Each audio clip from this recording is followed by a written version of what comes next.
안녕하세요. 오늘 여러분과 함께 파헤쳐볼 내용은 바로 여름철 에어컨 전기세, 이거 어떻게 절약할까 하는 거죠. 저희가 받은 에어컨 전기세 절약 스마트 냉방 6가지 지혜, 요 자료를 바탕으로 해서요. 진짜 찜통 더위 속에서도 전기세 걱정 덜고 시원하게 여름 나는 법, 핵심만 쏙쏙 뽑아봤습니다. 네, 안녕하세요. 사실 에어컨 없이 살긴 너무 힘들잖아요. 근데 또 다음 달 고지서 보면 아찔하죠. 맞아요. 매년 반복되는 고민이죠. 네. 그래서 오늘 저희가 아주 쉽고 또 효과적인 방법 6가지를 좀 자세히 알려드릴 테니까요. 한번 귀 기울여 주세요. 지갑 걱정 좀 덜어보자고요. 자, 바로 시작해볼까요? 네, 좋습니다. 이게 단순히 방법만 쭉 나열하는 게 아니고요. 각 방법이 왜 효과적인지, 그리고 여러분 상황에 이걸 어떻게 적용하면 좋을지 여기에 좀 더 초점을 맞춰서 이야기 나눠볼게요. 아, 좋네요. 원리까지 알면 더 잘 쓸 수 있겠죠. 그렇죠. 에어컨 작동 원리를 조금만 이해하면 훨씬 효율적으로, 알뜰하게 쓸 수 있습니다. 자, 그럼 첫 번째, 우리 집 에어컨 종류부터 알아야 한다. 이게 첫걸음이네요. 인버터형이랑 정속형이 있다는데 솔직히 이거 뭐가 다른 건지 또 어떻게 구분하는지 좀 헷갈려요. 아, 그럴 수 있죠. 가장 쉬운 방법은 역시 에너지 소비 효율 등급 라벨, 그거 확인하는 거예요. 라벨이요? 네, 라벨에 보면 정격 냉방 능력이라고 써 있는 부분이 있어요. 거기에 정격, 중간, 최소 이런 식으로 단계가 여러 개 표시돼 있다. 그러면 이제 최신 모델에 많은 인버터형일 가능성이 높고요. 아하, 만약에 그냥 숫자 하나만 딱 적혀 있다. 그러면 이제 좀 구형인 정속형이라고 보시면 돼요. 그렇군요. 정격, 중간, 최소 기억해야겠네요. 네, 이게 중요한 이유가 그 작동 방식이 아예 달라요. 작동 방식이요? 네, 인버터형은 설정한 목표 온도에 도달하면 완전히 꺼지는 게 아니라 아주 적은 전력으로 그 온도를 쭉 유지하거든요. 그러니까 계속 켜두는 게 오히려 더 유리해요. 아, 껐다 켰다 안 하고요. 그렇죠. 반면에 정속형은 그냥 무조건 100% 풀파워로 돌다가 목표 온도 되면 딱 멈추고 또 더워지면 다시 100%로 돌고 이걸 반복해요. 아, 완전히 다르네요. 네. 그래서 정속형은 좀 시원해졌다 싶으면 껐다가 다시 더워지면 켜는 게 절약에 더 도움이 되는 거죠. 마치 그 자동차 운전 습관처럼요. 연비 운전법이 다르듯이. 이야, 이거 몰랐으면 큰일 날 뻔했네요. 저희 집 라벨부터 당장 확인해봐야겠어요. 네, 꼭 확인해 보세요. 자, 다음은 그 유명한 26도, 정부 권장온도. 네, 많이 들어봤죠? 근데 솔직히 좀 덥지 않나 싶을 때도 있거든요. 이게 진짜 최선일까요? 좋은 질문이에요. 물론 사람마다 느끼는 더위는 다르죠. 아주 더운 날엔 26도가 좀 부족하게 느껴질 수도 있고요. 네, 맞아요. 하지만 이 26도가 권장되는 이유가 단순히 덜 덥게 하자 이게 다가 아니에요. 실내랑 실외 온도 차이를 너무 크게 만들지 않아서 냉방병도 예방하고 우리 몸이 받는 스트레스도 줄이는 건강 온도에 더 가깝기 때문입니다. 아, 건강온도요? 네. 게다가 경제적인 효과도 진짜 무시 못하죠.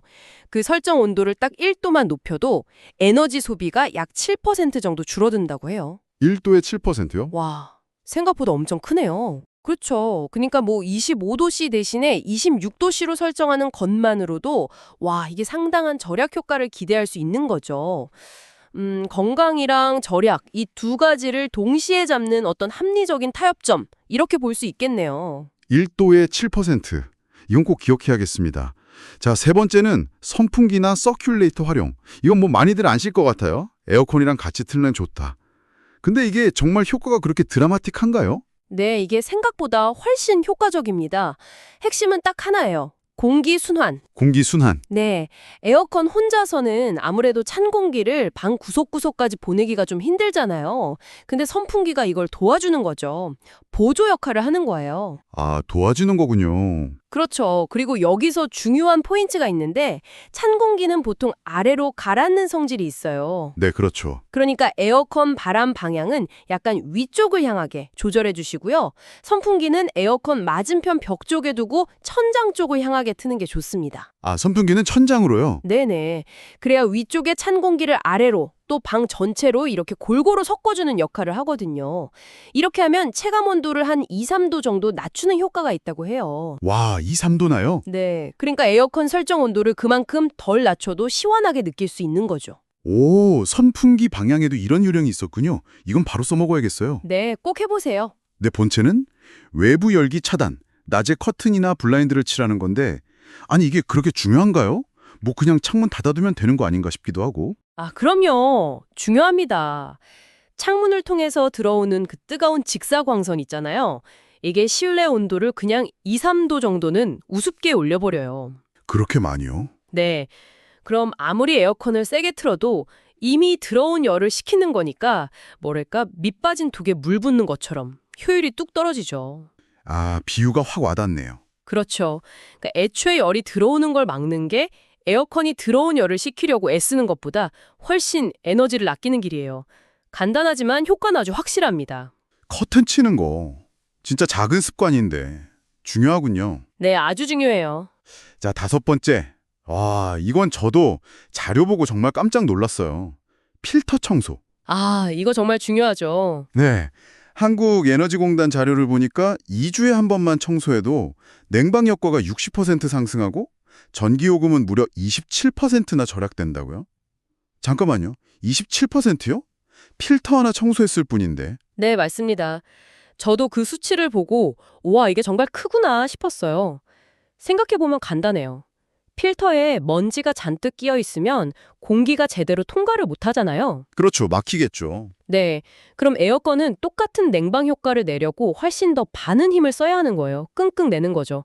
당연히 전기 소모도 많아지고 효율은 떨어지고요.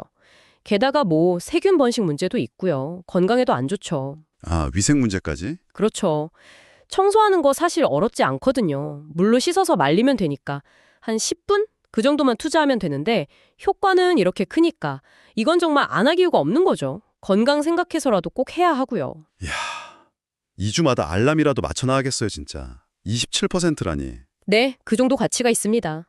자, 드디어 마지막 6번째네요. 실외기 관리. 이건 사실 좀, 생소했어요.